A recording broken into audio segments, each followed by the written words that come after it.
Welcome to the Spawn Chunks, episode number 15 for Monday, November 12th, 2018. My name is Johnny, but the name tag floating above my head says Pixlriffs, and joining me, as always, is Mr. Joel Duggan. Hey, Joel.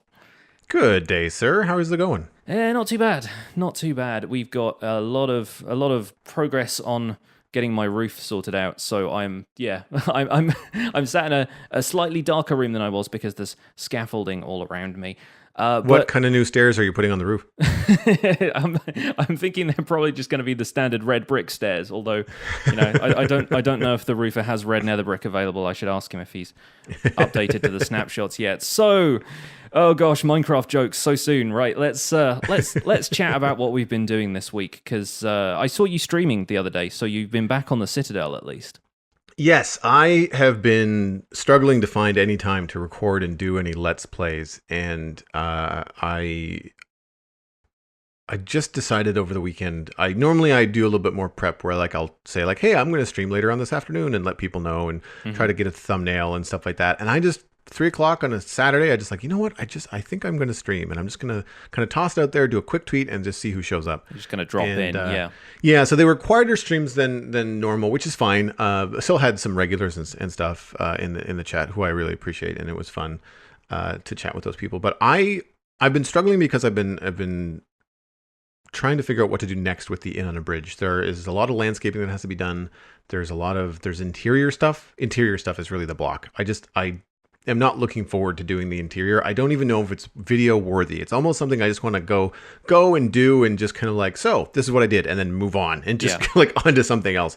I think a lot of times people might struggle with this, where you've got a Minecraft project going, it's at 90%, and you're struggling to finish that last hump. Yeah. You know, to try and sort it out. So because everything else is done, and everything else I'm happy with everything else.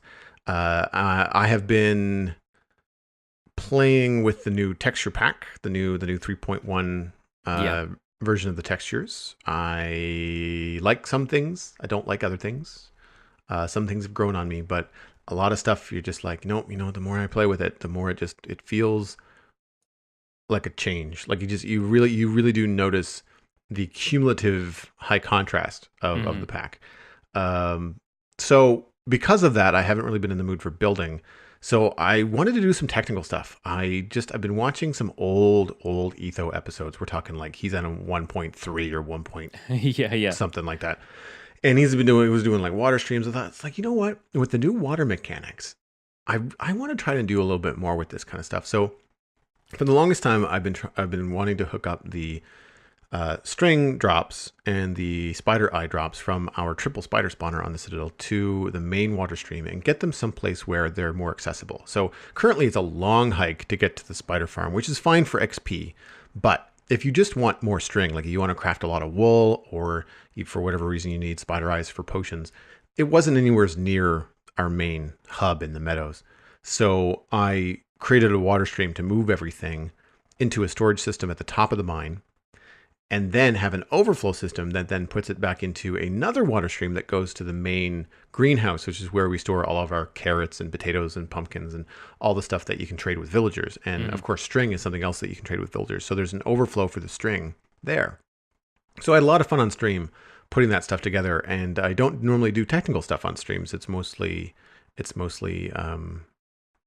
building and creative stuff. So we had a little bit of creativity in decorating and coming up with the look of the storage room, but most of it was just digging tunnels and doing water streams. And so that was cool because I got to kind of flex the more technical side of the stuff that I got to do. And I did have a question though, because we were testing the stream, because this is a long stream. It goes the full length of Dartmouth Meadows on the Citadel, and plus the length of time it takes from the spider spawner. So it's a long haul. It's a couple hundred blocks in several different directions. As well as vertical.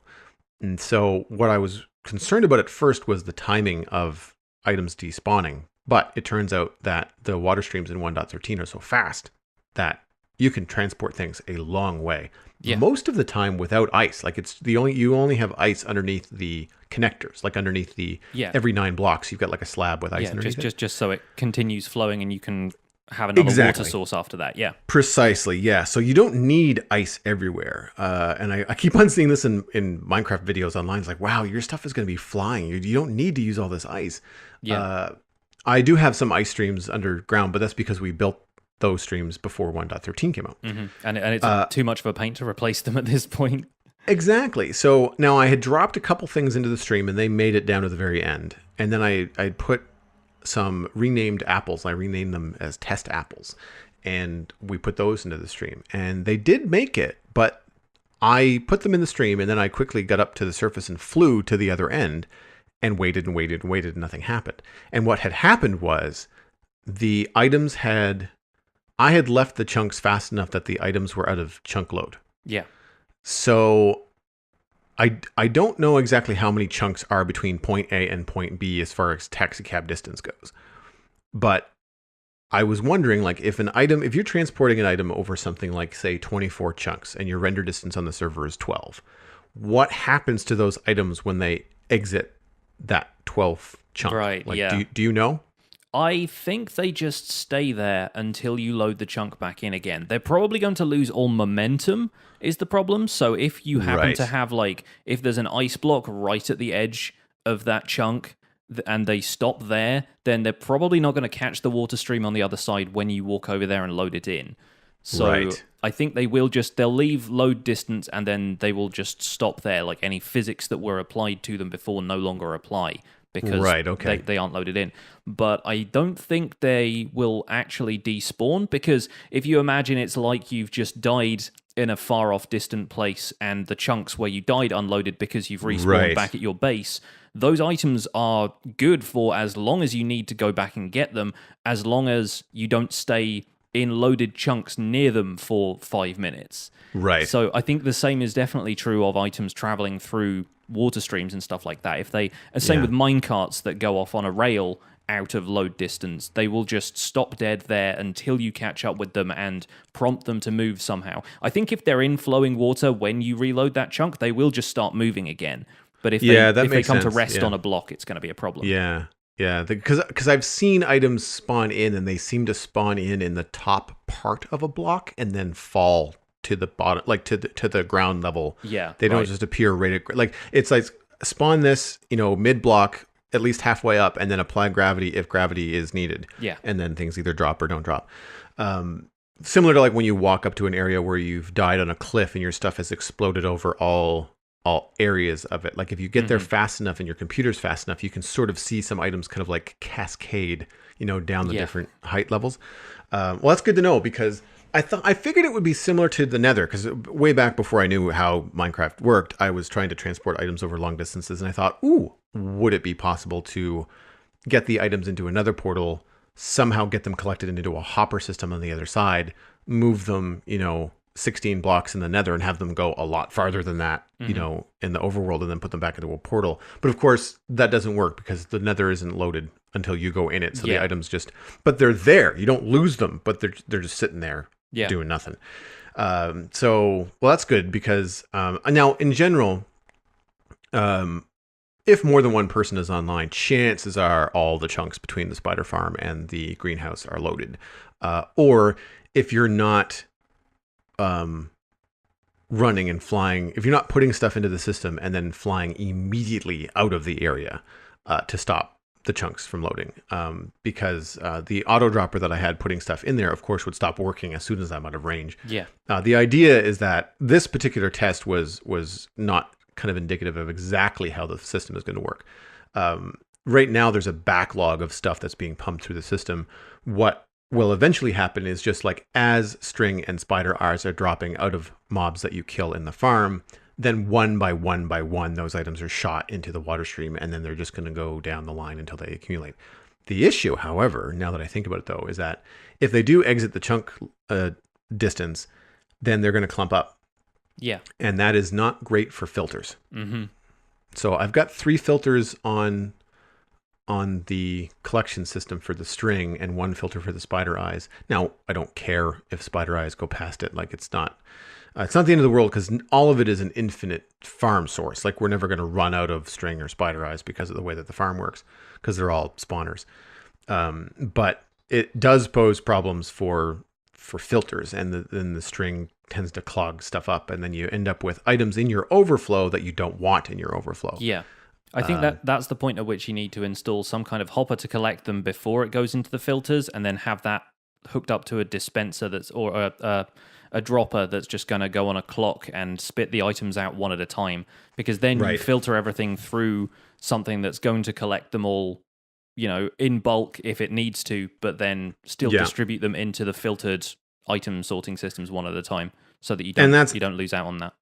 And that's what I have. I have because the water transfers at the bottom of the world, it's at like y equals 11 or 10 or something like that. Mm-hmm. So the bubble elevator has a dropper that spits stuff in, and I even have it on an extra tick delay, so it really spits stuff out kind of like on a 1 second pulse, which is cool. So it does mitigate that. However, I haven't checked to see if that's within the render distance or not. Like, so there's a couple more calculations I have to do to get it working. But it was a lot of fun. So I mean, thanks for the people that stopped by on the stream, and I had some new folks. You actually sent a raid over on Sunday because I decided to finish it up on Sunday, and so that was really cool. And I feel like it was a good exercise in doing some water streams and stuff on camera, because it's such a basic thing, but people don't necessarily show the process all the time. I can never do redstone on camera, anything technical, unless I know precisely what I'm doing. Maybe I've like sketched it out in creative beforehand, or it's something that I've done, right? And I know like the back of my hand, like setting up a mob spawner I can do.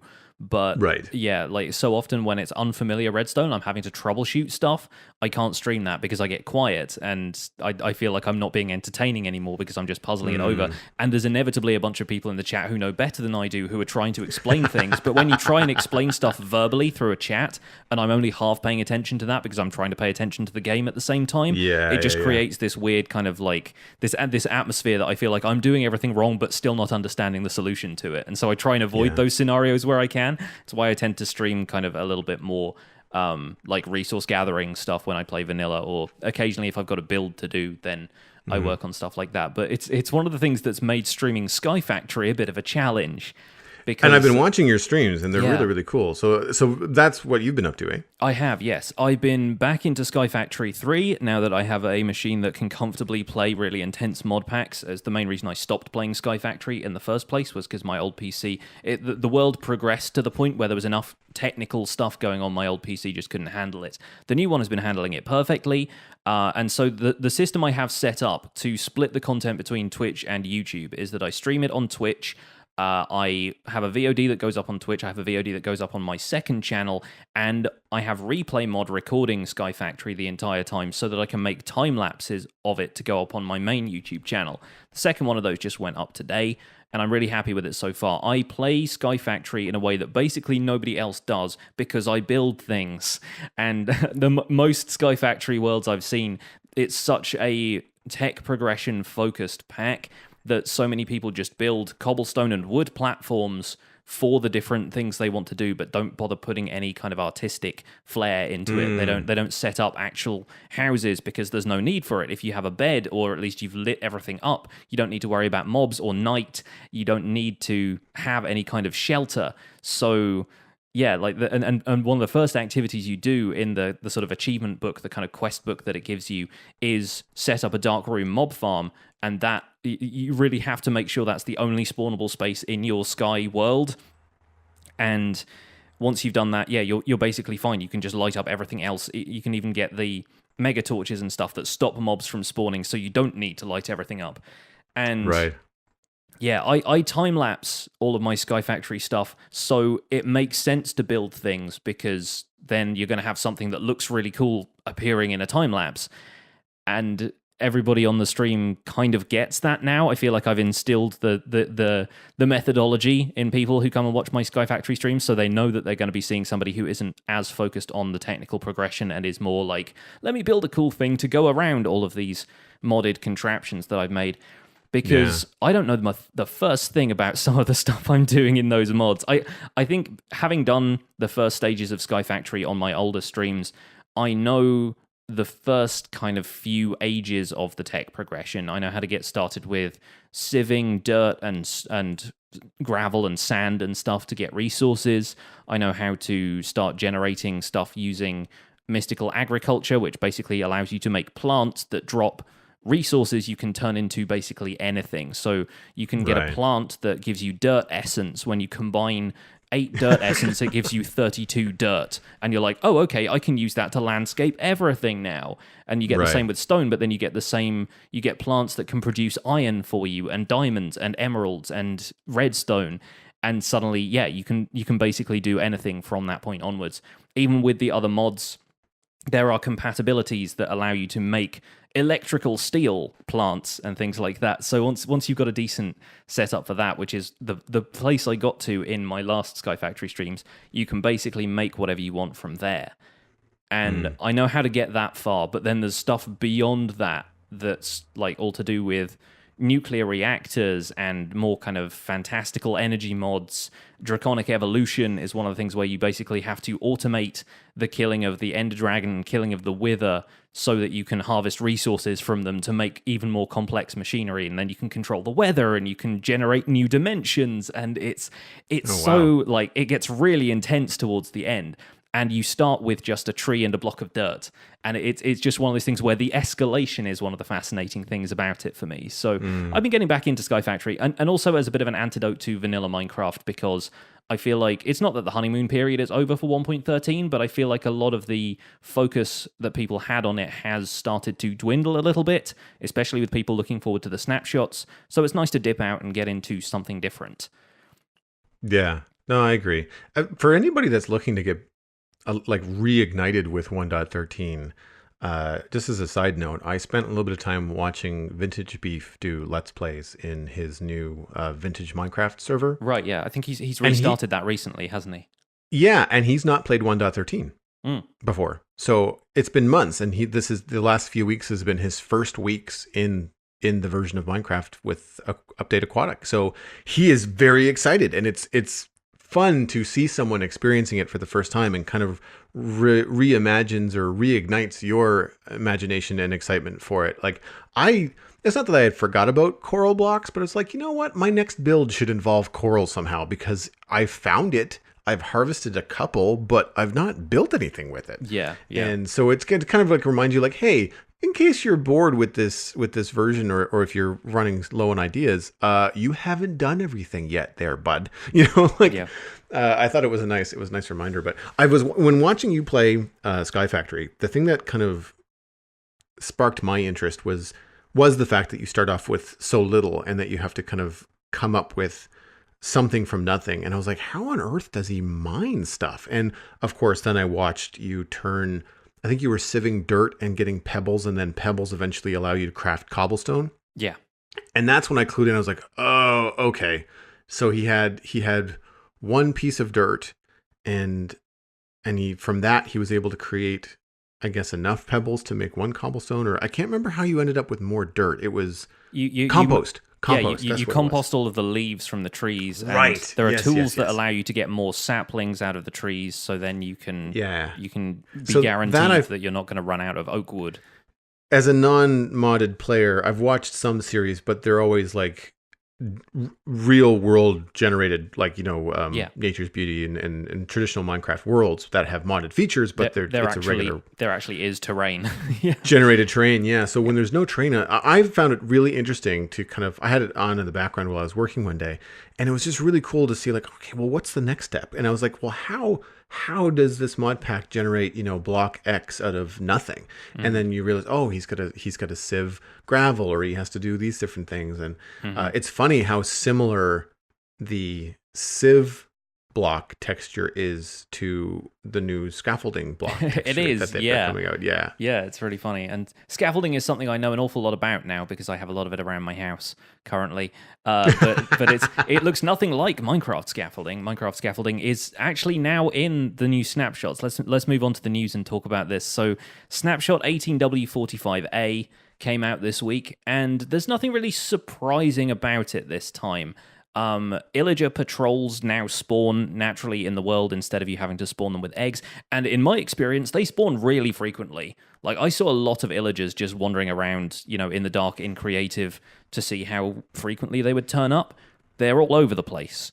And I don't know if they're going to rein that in later because of the raid mechanic that they're supposed to be, you know, specifically antagonizing villages. I don't know if they're maybe going to kind of move that back to more localized spawning, the same way that witches spawn in witch huts and illagers only appear in woodland mansions and stuff like that. So yeah, the pillagers are potentially going to be like restricted to only spawning near villages, but they have a couple of new additions to pillager behavior. They can ride the beasts now, from what I've seen, and there's also a pack leader who carries around a banner that looks like it's the banner is decorated to look like an Illager face. So it's kind of neat that they've got a squad leader. If that has any kind of functionality behind it, I don't know.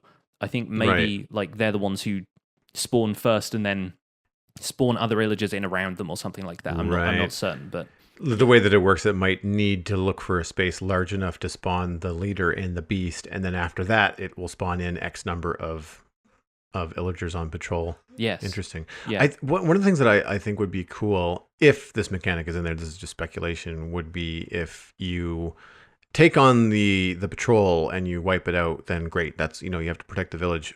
Or if you manage to get the Illager leader, if you're a crack shot with a crossbow or a bow, maybe it either dissuades the patrol or gives you at least a time delay. Like maybe they have to regroup if you kill the leader, and they have to, it gives you some more time to get to the village and maybe help build some defenses or something. Yeah. If they're already so close to the village, the tactic would be take out the leader, give yourself some more time, prepare for the next wave, and just see if you can hold out. I hope they don't. I kind of hope that the Illager patrols are not too efficient.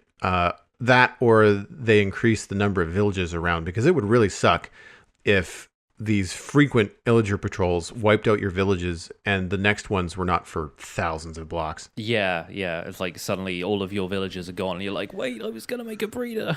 I would say that would become a real problem. Then again, I'm also curious there's always to see the option of just curing zombie villagers at that point, though. Like I have on occasion, I've spawned in a place where there are no villagers around. I've just made my own. I've just waited for a couple of zombie villagers to come along, trap them, name tagged them, or give them items, and you can usually kickstart a village that way. But that does obviously require you to have potion brewing and enough gold for golden apples, and there's a lot of other requirements there. Later game stuff. But hey, that also means that you have a village, which means that your Illagers are going to be spawning near it, right? Like, does it have to be a Minecraft village, or is it just a designated village as the game code sees it? Yeah, that's another interesting point. Is are they going to be able to show up if it's tied to villages if you create your own? And yeah, like an iron farm, for example, like are they now going to show up there? Another point I saw somebody make was, now that the stray cats are a separate thing from the ocelots and they spawn around villages, does that mean we're going to be like constantly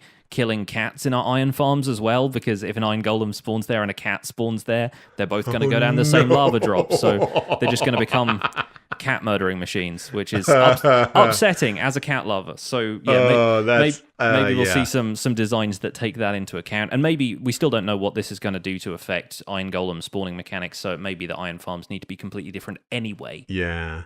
Do Illagers drop anything? Do they have like a standard? I think emeralds, which means that this is going to be the first kind of like AFK-able emerald farm if you can somehow like trigger pillager spawns super often, because like Illagers in woodland mansions drop emeralds and their weapons as loot. So I presume crossbows and stuff as well. Yeah. Crossbows and emeralds. That'd be cool, because if you dig a big enough ditch and you can convince these guys to try and cross it, or if you can force them into it and you can AFK in the village with like a moat or something, you could potentially farm Illagers. I'm curious to see. I almost want to go try that now. It'd be the same as any other mob AI, though. They'd probably just walk over to open trapdoors thinking they were solid blocks, in the same way that you can force like creepers to walk down those and things like that. So yeah, it could happen. And I think Cubfan even tweeted something to the extent of like, well, here's the first, completely automatic emerald farm without having to trade with anybody. I still don't know if it's going to be a more effective strategy. Depends how easily you can frequent, force, what the drop rate is, all that kind of stuff. Yeah. But it's going to be an interesting time. Moving on with the snapshot, scaffolding is in, as we were talking about. It functions slower than the Bedrock version did, which is interesting because they talked about being able to climb up and down scaffolding quite fast when they introduced it at Minecon. I had a quick sort of comparison side by side thing, and the Bedrock version is definitely faster than a ladder, whereas in Java Minecraft in the snapshots, it's as quick as a ladder. It's the same speed as a ladder. Same speed. Yeah. I ran a fun experiment to see whether it could prevent fall damage, because I was getting very inconsistent results from it when I was trying it in creative.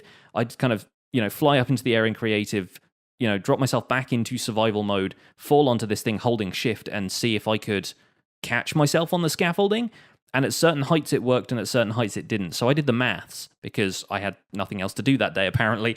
And I've made a series of like scaffolding crash pads, and there's a video about this up on my channel, where if you drop onto a single layer of scaffolding from 30 blocks up, holding shift, you are fine. It will catch you. But above 30 blocks, you're traveling at a slightly faster speed, the way Minecraft calculates your fall speed, meaning you can't catch yourself on a single layer of scaffolding. If you put 2 layers of scaffolding, it's, I think, 123 blocks or something like that you can fall from, which is about half the height of your average Minecraft world. Is probably higher than most people will be building anyway. And I think 3 layers of scaffold would be a drop from build height to bedrock, but if you somehow got higher than that, like if you were falling after flying up into the air with Elytra and you fell directly onto the scaffolding, maybe you couldn't catch yourself then. 4 layers of scaffolding, you can fall any distance, and if you're holding shift, it will catch you. So I watched your video, and I had a solid laugh when you fell 10,000 blocks. I just wanted to pick a random number out of the air, and it turned out to be 10,000, and then I found myself having to come up with stuff to say on the way down, because it takes a while to fall. I think that was about 5 minutes of the video. The whole back half of that video was just me falling. It was a solid fall, yeah. And no visual except the debug info, because it doesn't render the player when you're that high up.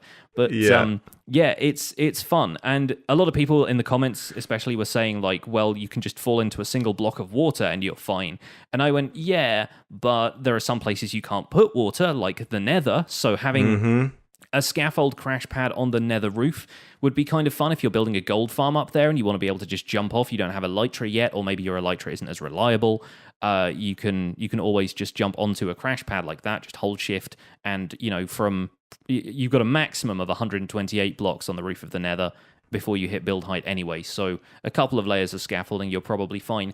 Also, just for aesthetics, if it doesn't make sense to have water in your build to jump into, it's an alternative, and I like having alternatives. I like having a little bit of stuff to play around with when, in this house that I, for whatever reason, have 128 block drop in, I don't necessarily want to fall into water. It's also something that maybe you could create a fall that is safe for you, but not safe for anybody who might want to sneak into your base.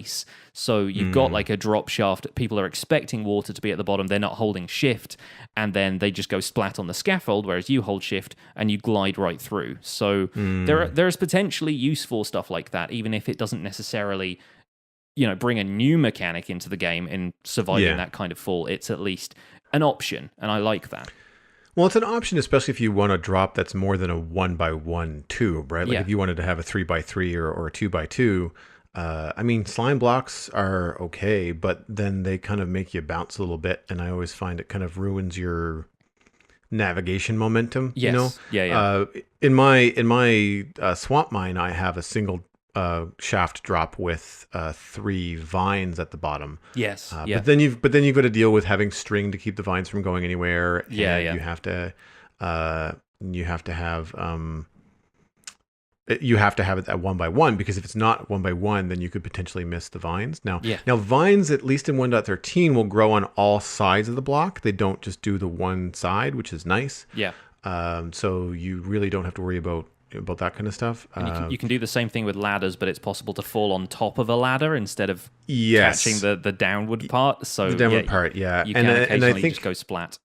And I think too with ladders, I had a ladder there at one point, but I switched to I had a water drop. And with water, you have to kind of layer it like 3 deep in order to slow yourself down enough so that you don't take any damage on the other side. And what I liked about the vines versus the ladders is that the vines are silent. I've got the 3 vines will just slow you down enough where you just kind of gently drop out the other side as if you just dropped out of a 3 block. Yeah, it just kind of eases you into the space. It really just kind of gently drops you down. And and it doesn't make any noise. The ladders always have that weird kind of creak noise when you hit them, and I just thought it would be a lot easier that way. But I mean, it's also a swamp, so the vines make sense. Like I've got green glass nearby. Like there's a lot of stuff that kind of the vines. It's thematic. Yeah. And I also don't ever want to have to jump down 60 blocks and remember to hold shift. And that's just a personal thing. That's for me. I would rather not have to remember that because ultimately I would forget at some point. Yeah, I've had to do that with there's a slime block launcher that brings people into my green stuff shop on my green stuff shop on the Decidedly Vanilla server, and I had to put a sign in there that says don't hold shift when you jump in because holding shift on slime blocks makes you fall and you don't bounce to the point where the slime block thing is going to catapult you into the store. So yeah, putting like adequate signage around is how I would remember to do it. But yeah, I agree. It's one of those things where, like I said, it's an option, but it's going to be, up to personal preference whether you use it or not. As for the actual use of scaffolding, the intended use of scaffolding, have you had a chance to play around in the snapshot? Have you had a go at actually using scaffolding yet? I haven't because I for whatever reason, scaffolding just never really interested me. I don't find it in a very attractive block. It's the right color. Like it makes sense. It looks like, dried out bamboo as opposed to bamboo growing in the world. That's green. It looks like the right beige color. Yeah. I'm disappointed in the quote unquote multi-use of the block. Like you can't really use it for anything else unless you want to build a wicker chair, which I don't. Yeah, I've seen a lot of wicker chairs. Yeah, but it doesn't mean it's like, well, it doesn't match anything. Like it's an odd thing. It doesn't make a lot of sense in any other use. But I was watching a Mumbo Jumbo video and he put into very simple words what I was feeling about it, and that is like I'm just going to use netherrack because of the horizontal limitation. The fact that it's nice that you can build up and that you can build up by clicking on the bottom block and it just kind of pushes up, like a reverse Tetris, like it just kind of like jams itself up. It removes the need to pillar by jumping up and down on top of it. Right, that's cool. But the fact that you can only build 4 blocks horizontal, which really is the thing you need scaffolding for the most, is to get out to hard to reach places, not necessarily up to hard to reach places. And when you've got your 4 block limit, then you just start dropping scaffolding all the way to the bottom. I do not see myself sitting on the edge of 4 blocks of scaffolding up 50 blocks in the air, clicking another 50 times to put a pillar down there and then keep it, to continue going. At that point, I'm just going to grab whatever block I have in my inventory and use it. So I don't see myself using bamboo for scaffolding at all. I probably am just going to use it for fuel. Yeah, I think it's got its uses. The main thing that I feel like a lot of people overlook or don't necessarily consider like the benefit that I feel like it is the ability to, if you fall off the top of your scaffolding pillar, you can just climb back up it again. It's removing the aspect of having to, dig 5 blocks of your netherrack pillar out and then pillar up 5 blocks and then dig out the next 5 blocks if you want to pillar back up to exactly the same place you were before, which is something I find myself doing more often than not, especially with building my cruise ship as an example. Like I had to build some stuff onto the side of that, especially the lifeboats that I was building recently. And if I don't have the right kind of like easily mineable material, stuff like netherrack or slime blocks are actually really great because you can just punch them. But then they have that problem where if you stand on them, you sort of jiggle up and down a little bit, which is really distracting.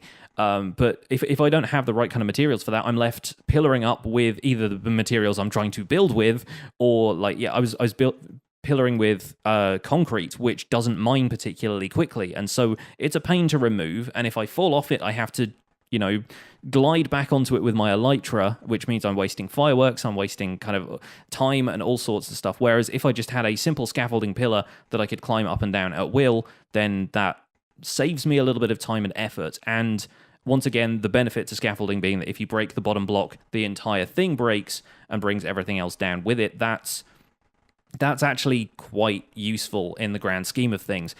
The counter argument to that, I suppose, is, well, why not just put a ladder up the side of it? And I mean, that means you've got to go and craft ladders, but ladders and wood and stuff is everywhere, whereas you do have to do a fair amount of both traveling to find the bamboo and then farming to get enough bamboo to make a lot of scaffold. So it's definitely going to be you either want it or you don't. I feel like there are a lot of people who aren't going to bother with scaffold at all. I feel like there are a lot of people who are going to swear by it. I agree that the horizontal build limit needs to be expanded. And maybe that's something people can do with the data pack or just editing the config files for your server, because it's all done data-wise. It's all done with like your distance from a scaffolding pillar is how it's calculated. And that's in the debug info. So presumably there is a way that you can increase the limit or completely remove the limit entirely and use scaffolding the way everyone's imagining using it. I don't know if that's something Mojang are going to implement themselves, or thanks to some player feedback, or if that's just something that will be left up to the individual people. The same way entity cramming is now, where you can completely remove the limit on entity cramming if you want to, or if you find it a useful mechanic, you can go ahead and do that. I imagine scaffolding will be one of those you love it or you hate it kind of things. So, I can see that, and I mean I'm not knocking it as an addition. The fact that they're adding it in there and that some people are gonna find some uses for it. I mean, let's not forget. I mean, like that the way that it works, you can absolutely fill a 1x1 tube with it and use it as a ladder elevator that you don't have to worry about wearing an elytra and crashing to the bottom with because you hit shift by mistake. So stuff like that I think is gonna find its use cases. Definitely more functions, and I'm curious to see more of the more technically minded people do stuff with it and see what they can do. It's one also, of the things that one more thing I noticed about scaffolding is that you can destroy it with a piston. It breaks if you push it with a piston, like leaves or shulker boxes, or I'm trying to think of other examples now. So that's potentially something you could automate the removal of a scaffolding tower, which I imagine Redstone folks might end up using, because you can trigger that with there's an observer at certain points down the scaffolding that will trigger when that particular piece of scaffolding gets dropped. And there's definitely scope for it being used in contraptions that way, I think. Yeah, I mean, you could use it as a key to open a door. Some interesting stuff. Same sort of thing. One quality of life change that I wanted to mention, and we don't have to dwell on it much, is just the ability to edit signs in Minecraft like it's 2018, which I think is going to be a lot of fun. I really appreciate this change. They did it to books recently, and they've applied it to signs, and I think it's going to be fantastic. So you can highlight sections, you can copy and paste, all that kind of stuff. Yeah, it's going to be much nicer to edit signs now if you don't have to delete everything up until the point where you've made a mistake earlier in the sign. You can just click, and it's there. So good. I think if you finished the sign and you've placed it, you still have to break it and start over again. Like, I don't think you can just click on an existing sign and edit it. I don't think you can do that. Yeah, but it's nice that if you're duplicating a sign or you're doing whatever and you have to place these in several places, like this way to the quarry, and you have to place 8 of these signs, highlight, copy, paste, and then you can just plunk those down and you're done, right? Yeah, definitely a quality of life thing. For sure. Or if you're playing with text art, that sort of thing too. Another little bit of news, which has to do with some new features coming to the game. Lady Agnes shared a look at a lantern on Twitter earlier this week. I'm excited about this. I know, right? It's odd. I'm happy for it, but it's like the community voted Taiga. Campfire wins the day. And Lady Agnes is like, here, hold my torch. Exactly. And then shows you this lantern, It's what I said on Twitter. I was like, it's kind of a kick in the teeth for everybody who was like, I really want campfires because we have so few light sources in the game. They're like, here, lanterns are here now. The fun thing about lanterns is that they were originally slated to appear in the game ages and ages ago when Notch was first developing stuff. I think this was like back in the era of Minecraft Classic, or at least in dev. So I didn't know this at all. Yeah, Notch planned to replace torches with lanterns, or at least like have lanterns as the light source that you didn't need to renew, and torches were going to go out after a certain period of time or in the rain, and you'd have to relight them with flint and steel. And then everyone went, no, what are you doing? Like, we already use torches to mob-proof an area. Like, they shouldn't just go out after a certain amount of time, because suddenly everything around us is unsafe unless we've crafted these lanterns. And I don't know what his proposed crafting recipe for the lanterns was. And I think there are now some people who push back on that and say, well, yeah, there are mods that do stuff like that where torches have to be replenished or lit or whatever, and it's a similar mechanic that you'll find in Ark Survival Evolved, where torches have to have fuel and stuff so that they can continue to burn. Pixark did the same thing, and that's a kind of, again, a love it or you hate it kind of feature. Like, it either makes the survival game more exciting to you if you have this light source that you can't rely on as much, or you hate it because you're a builder and you just want things to stay lit so you can build without creepers walking up behind you. Yeah. I don't think this lantern is going to have the same functionality. I think Lady Agnes did clarify that they don't plan to implement that original vision and have torches extinguish. It's just going to be another type of lighting source. But isn't it pretty? It is really nice looking. It does sort of feel a little modded, but in the fact that it exists, but its look still feels very vanilla. Like they've not gone overboard with how it's decorated. It still feels like a Minecraft lantern. Yeah, it's not like this Dickensian like wrought iron curly exactly, kind of corners on it yeah. and stuff. Yeah, like it's a cube. It's a cube on a chain. Like like it's not quite a cube, but it's a slightly elongated cube. Yeah, but it has that look. I like the look of it. I mean I've got my opinions about the flat pixel chain. Like I wish that was a little bit rounded, not rounded, but like had some depth to it. I'm curious because I was looking at some of the replies to the thread, and two that I wanted to point out were someone suggested that the lantern would give off light if you held it in your offhand. So as if you're going caving and you choose the lantern's going to give off light. One of the other replies was like, well, it probably will if you use Optifine, because every item or entity in the game that gives off light with Optifine does so when it's sitting on the ground. Like a torch floating on the ground will actually give off light. Doesn't affect the block light, but it affects like your aesthetic visual light. Yeah, in the same way that Optifine does the dynamic lighting feature. Exactly. Yeah. But it would be cool if in vanilla Minecraft, without any mods, that the lantern actually did light your way, and a torch would not, and the lantern would, or they both do, and the lantern does a better job. So it gives you a reason, a function to craft the lantern beyond just aesthetics. Yeah. And they are quite keen on adding functionality to new stuff that doesn't necessarily already have an analog in the game. So yeah, we'll see. And then aesthetically speaking, again, like I say, I like the look of it. But somebody else suggested that if you hit it with string or tapped it with an item, that you could increase the length of the chain. Right. Similar to like when you put a repeater down and you hit it a few times and it changes the length of the tick on the repeater. It would be neat if you could use, I would suggest maybe not string, but possibly like an iron bar. If you had iron bars in your inventory, you could hit on it like you would bone meal a plant, and the chain would go, 1 or 2 clicks longer. Maybe that's, maybe it's a quarter the length of a block. So like, you have to hit it 4 times and then you have a full length of block chain, and maybe that's the limit. I don't know. It would just allow you to do some different stuff with it, I think. I hadn't read any further down in the thread. I'd just gone, oh, lanterns and cool, and then clicked away. But like, isn't this community good at coming up with good ideas? Yeah. I followed both. I think that chain comment might have been on Jappa's retweet of the image. The only thing that I think is unclear at this point is whether or not you can attach the lantern to something horizontally.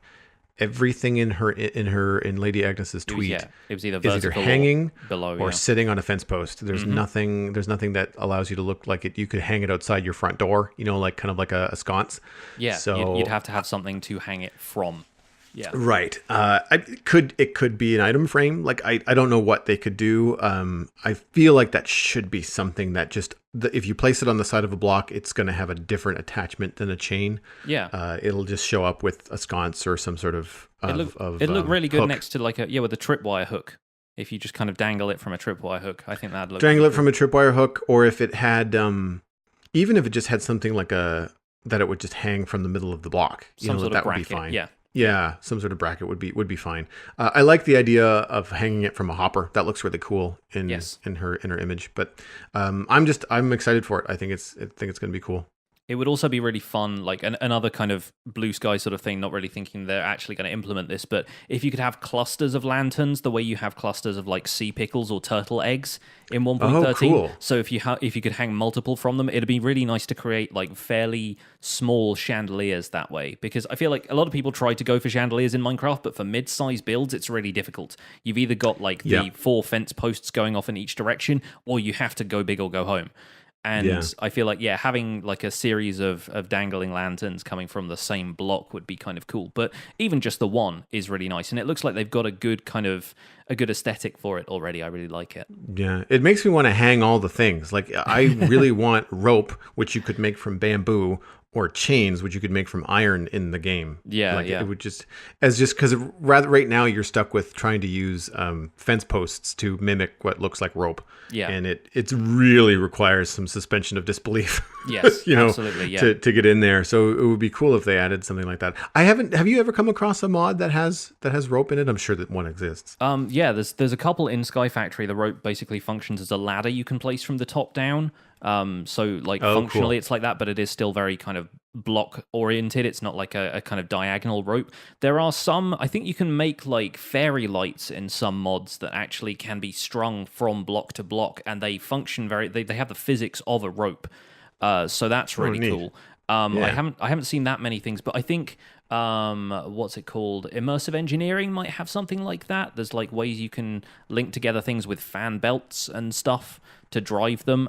But yeah, that's all mods I haven't looked into, but it's definitely possible. I imagine people have done it quite frequently. I've actually seen people make like miniature drawbridge kind of things using leads with animals kind of buried under a block. So like you attach a lead to a chicken or something like that, and then you attach the end of the lead to something above the ground, or like a fence post, and it just looks like there is kind of a drawbridge rope there without you having to see the chicken in the first place. Yeah. But yeah, it's a little bit of a pain to set up. It's not like you can just click one end, click the other end kind of thing. So yeah, it'd be fun to do stuff like that, but it would get out of the blocky aesthetic of the game if we had something that would just went diagonally, you know? So I feel like I'm thinking strictly vertical, like sure. it would be something that you could do, or even horizontal would be kind of cool if you wanted to have a rope go like a rope bridge or a chain going between two blocks, just to kind of accent something and not have it droop, like not apply gravity to it. But yes. Yeah, Once again, the news has taken over the podcast, so I think we should move on to chunk mail. I agree. A lovely email this week, which I think you're going to read for us. Yeah, so Melanie wrote in, and she also goes by Maylee79 in Minecraft. She said, "Dear Joel and Pixlriffs, I thought about writing in a few weeks ago, but after this podcast, I knew I just had to. I am I am a visually impaired player of Minecraft, so you can imagine my surprise when I heard you read mail from someone else who is visually impaired and also playing Minecraft. I can only assume we are a tiny portion of the population, relatively speaking. I don't know. It's 2 emails in 2 weeks, so you're probably a larger portion of the player base than you think. I don't know how impaired Chefman75 is, but I am fortunate enough to not need magnification when playing Minecraft most of the time. I probably miss some details, but I get along pretty well.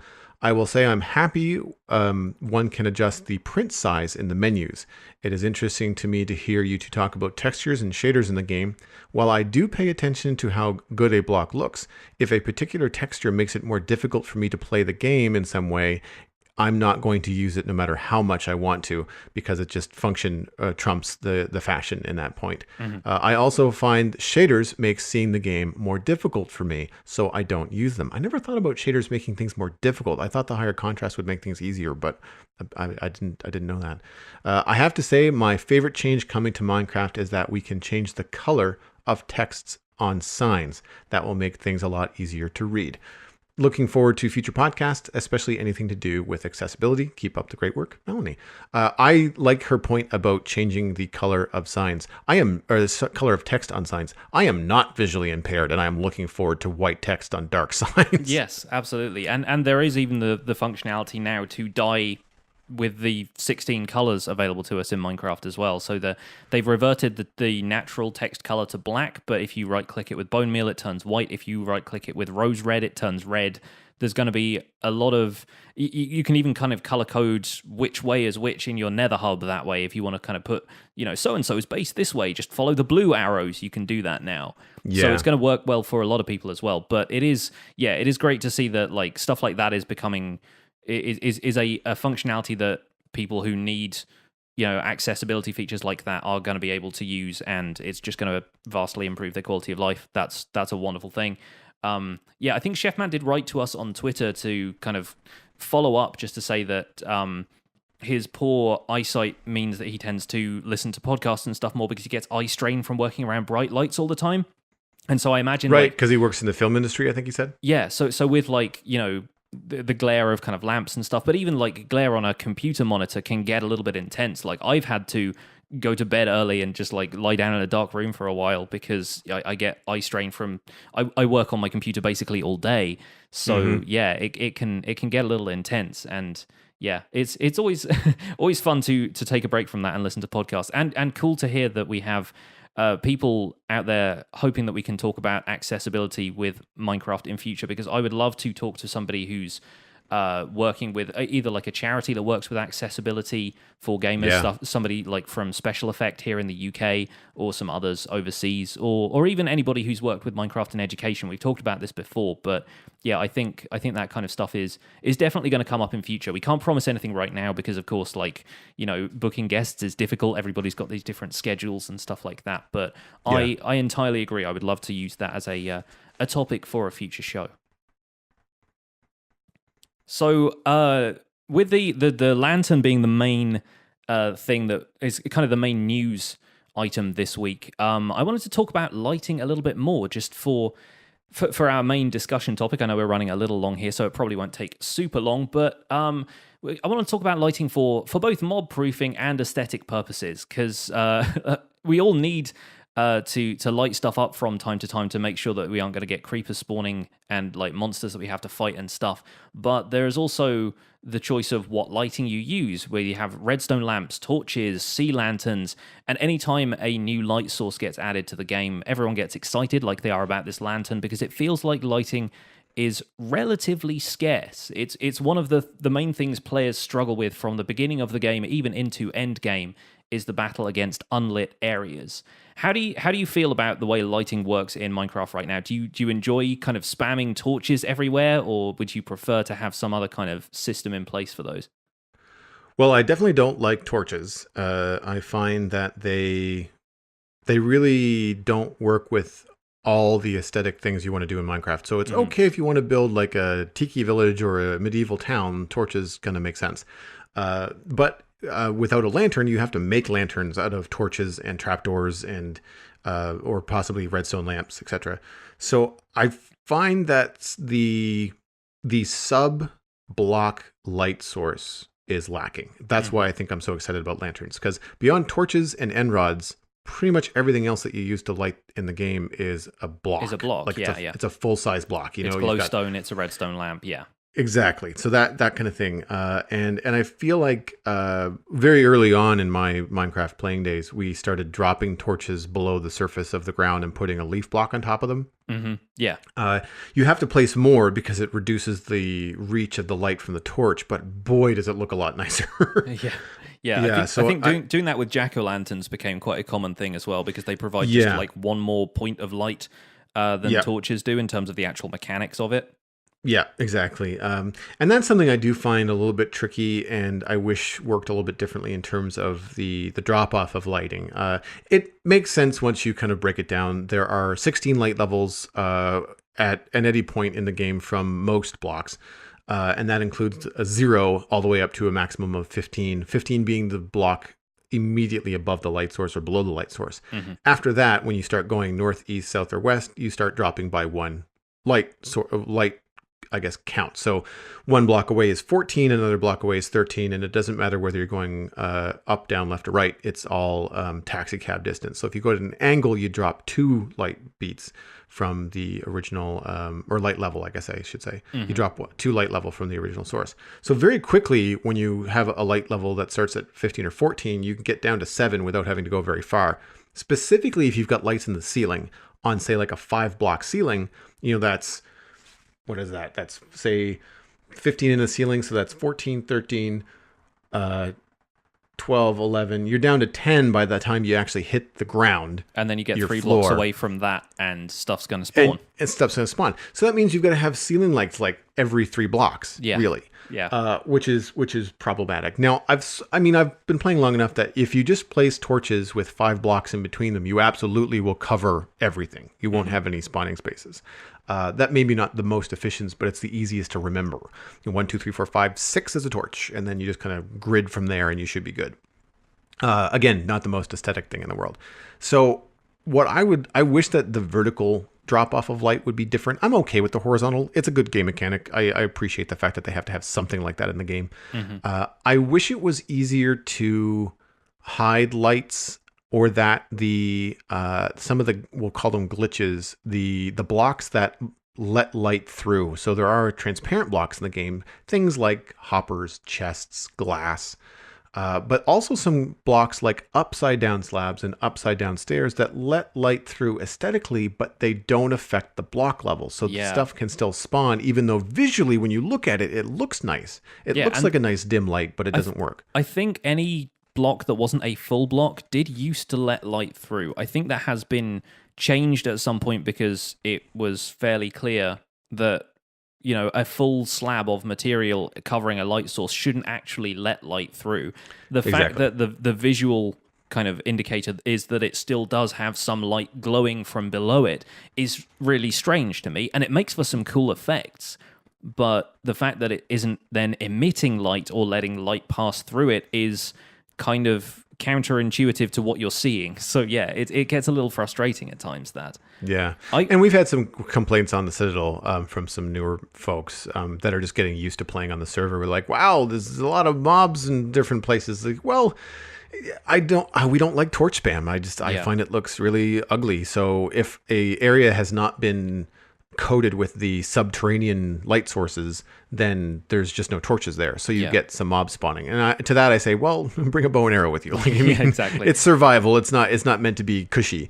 But I do find that there needs to be more options for, I don't want to say hiding light sources. I just wish there was a better way to, I guess, distribute light sources with a more consistent way of I guess hiding them. Yeah, like I do want the ability to light things up without always having to have some visual thing just like sitting there. Yeah, and in the real world, you have more powerful lights that you can attach to the ceiling. If you want to light up like a big, massive hallway, you have like lights on the ceiling with spot kind of focus on the ground. And it's not possible to do that in Minecraft because you've always got the same amount of light being projected from wherever. Whereas in the real world, it works very differently. So if you want to build something on that scale in Minecraft, you have to hide lights under carpets, or you have to put torches on the walls, or use end rods, or something like that. And yeah, they've each got their advantages and disadvantages, but I feel like, there are some mods that allow you to basically apply glowstone to any block. You just right-click it with glowstone dust, and it becomes a light-emitting block. You basically kind of coat it in glowstone. Coated in light, yeah. Yeah, and that becomes a lot nicer for builds like that because you can simulate the fact that light is just being ambiently projected and is sort of radiating from everywhere without having to have a torch every 5 blocks. And I go back and forth between seeing torches as an ugly light source but a necessary evil and barely noticing them at all because I'm so used to just seeing grids of torches in sort of the surroundings. I'm more interested in looking at what's built there and what I'm potentially building there. So they almost become a part of the landscape. And I don't know if that's a good thing or not, but I think ultimately to some people, torches are going to be much more distracting than they are for me. And right now, you can spruce them up a little bit. Pardon the pun. You can put them on a fence post, or you can attach them to a wall with a item frame and a slab in it, and it looks kind of like a sconce. Like you can do a little bit to kind of make them look less like default Minecraft torch stuck to a wall. Yeah, but like you said, there's mechanical implications to that. If you put them on a spruce fence, then they're already a block above the ground, and they're projecting light from further away. And there's all kinds of issues with that. And right now I'm building on a mushroom island, and you'd think I'd spend less time lighting up my builds because there are no natural mob spawns on a mushroom island aside from mushrooms and phantoms now, but phantoms aren't affected by light level anyway. But I like bright spaces now, and whether it's because Minecraft has trained me to be nervous of dark areas, or if it's just nicer for me playing, that like I just expect the interiors of the buildings I've made to be brightly lit, or maybe even that it's easier for my YouTube audience to see what I'm looking at if I have a bright space in front of me. Like, YouTube is notoriously bad for video compression, and especially when stuff gets dark, you tend to get a lot of compression artifacts in the video, so it's nice to have a brightly lit up space so that everybody can see what they're seeing without a decrease in quality. But yeah, I even though I don't need to functionally light up my builds, I still find myself doing it. and that still results in torch spam everywhere, which is Yeah. probably something that I can find creative solutions for. And there are a lot of, like you say, blocks that will conceal light. The fun thing I went through a bunch of light concealing things in probably a couple of years ago now, and the best one I found is the fact that the enchantment tables have an obsidian texture on the bottom of them, and so you can create a tunnel out of obsidian, but if you place a light source in the ceiling and then put an enchantment table immediately below it, it can look like it's flush with the ceiling of the tunnel, but you still have a perfectly lit up tunnel completely full of obsidian. Nice. And obsidian, of all things, feels like the kind of the densest block in Minecraft. It takes the longest to mine. It feels like the one that wouldn't let light through, but you can use that bottom texture. And there's stuff like that all over the place that you can leverage to your advantage when it comes to concealing lighting, but it's tricky finding the space to build that, especially if you want there's like a floor above that you only want the floor to be 1 block thick, then you've just got an enchantment table in the middle of the floor. Yeah. There's so few options for, like you say, bringing it down to like the sub block level of lighting. It gets a little bit tricky. The trick that I like to use to not hide, but at least tint the lights, even though it doesn't really work technically like that, but to make the light source match your build, is that you sink the light by 1 block and put stained glass of whatever color you want to use, whether it's brown stained glass or green, or I've got a build in the Nether that's got lights kind of buried in the corners. And then because carpets are transparent but light up quite brightly when you put them on a light source, because of course that's light level 15. Then you put a blue carpet on top of that with an air block followed by some blue glass, and then you have this blue glow that kind of goes up the corner of your build. And so there's some cool ways to do that, but you'd have to have a lot of those to then make it mob proof. Now in the Nether you're not so much worried about that, but if it was a surface build, I remember when I built this particular thing, I was like, this really wouldn't work above ground, because the middle of the room was like light level 6 or something. So you'd end up with stuff spawning in the middle, which isn't ideal. You'd have to come up with another way to do it, but at some point you can kind of have some sunken lights that look a little bit nicer. I feel like an option to be able to dye one of the light blocks, like whether it's sea lanterns or something, so that you have a sea lantern and it's got that kind of turquoisey edge with the white middle, having that edge be changed to orange or red or something with dye would be cool. It's not good. Don't affect the function of it. Still have it put off the light, whatever. But it would allow it to not stick out so bad if you're doing like a modern red house and you've got this turquoisey light, and that's what you want to use, because sea lanterns are also the most modern looking block in terms of like a modern light source. So it would be cool to be able to change that, different color lamps, that sort of stuff. It'd be fun. One of the things I would love to see in Minecraft at some point is colored lighting, though. Like it's probably it's the one thing that I come up with when everyone says, what's the one thing you would add to Minecraft if there was no kind of performance decrease or anything like that, like no strings attached, what would you add to Minecraft? I usually say colored lighting, just for the ambience you could lend to certain things. Walking into a cave and have it lit by this eerie green light, you can just imagine that being amazing. But I've seen people do it using data packs. Like there are some people who've created dyeable torches using data packs, and they have admitted that it is laggy as all heck. And I do wonder if there's more scope for introducing stuff like that using the new rewritten lighting engine, or the new kind of rendering engine rather, that Mojang has recently released, and with the source the source code being made available on GitHub, I think there is potential for people to tap into that and maybe work on features like that. But I don't think it's going to be coming to the game anytime soon, mainly because it would create a lot of performance things. Like it would be a lot of other stuff that the game needed to calculate on the back end, and probably for lower performance systems it really wouldn't behave very well. But that's on my wish list, I think. A nice middle ground is just changing the texture, like the texture color of the item. I feel like it would give the illusion that you've got colored light, and that's what I feel like a lot of stained glass does. Like if you've got light coming out from underneath underneath green glass and is reflecting off of, say, like green concrete, it does make it feel like green light, even though technically it's not. Yeah, and you can put like moss up the walls of a cave or something like that. You can add touches in that simulate the fact that the light is doing that, even if it's not. Yeah.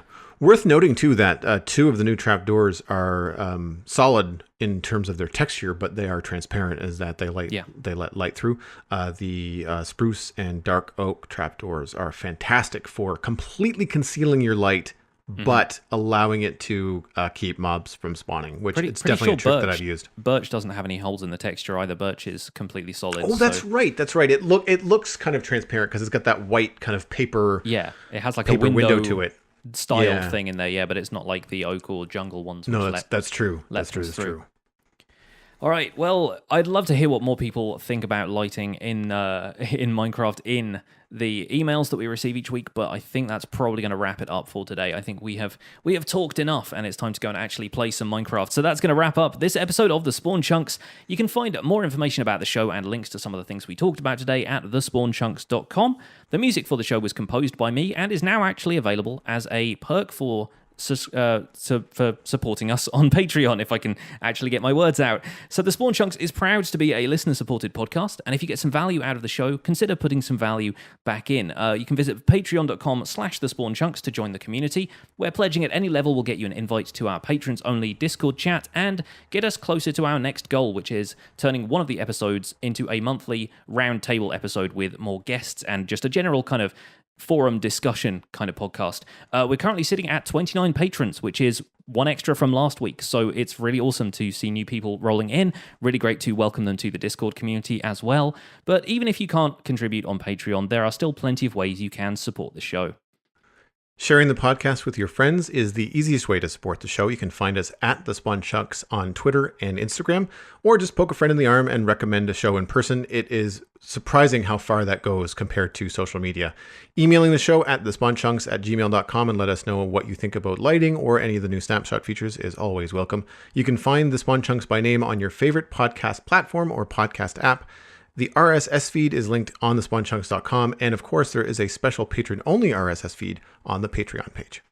My name is Pixlriffs, and you can find most of what I do at youtube.com/pixlriffs, where you can watch those Sky Factory time lapses I've been working on. I'm also the voice for the unofficial Hermitcraft recap, which you can find through a quick YouTube search. I stream 3 days a week on Twitch, where these days I'm mostly playing Sky Factory, actually, but I play other games from time to time. Aside from that, I'm at Pixlriffs on both Twitter and Instagram. Joel, where can people find you online? You can find everything that I am doing online, including my illustration and design portfolio, at joelduggan.com. If you're interested in hiring me, just drop me a line there. If you like this show, you may also like the Citadel Cafe, a podcast where I talk about sci-fi and geeky entertainment with some of my friends. You can also follow me on YouTube, Twitch, Twitter, and Instagram with just my name, Joel Duggan.